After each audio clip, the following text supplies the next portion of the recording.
เบิ่งพี่น้องมาเบิ่งหูล่มออกจากพื้นดินล่มธรรมศาสตร์เบิ่งนี่เนาะเบิ่งล่ม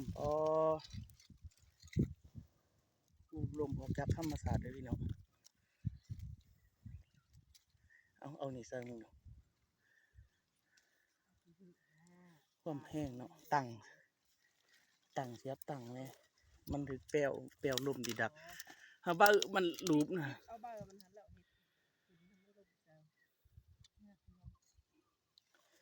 นี่ความลมแห้งเสียงกล้องมันเนาะ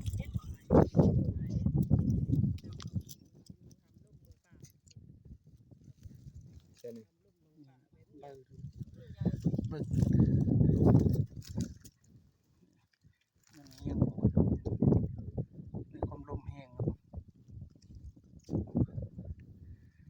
เบิ่งใหม่รูปลงมาออกจากของ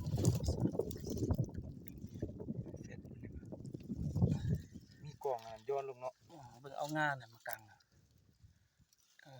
ตัวว่าลง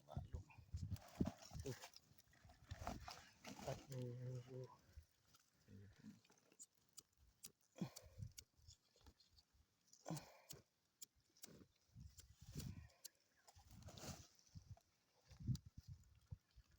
กล้องมันก็คือกล้อง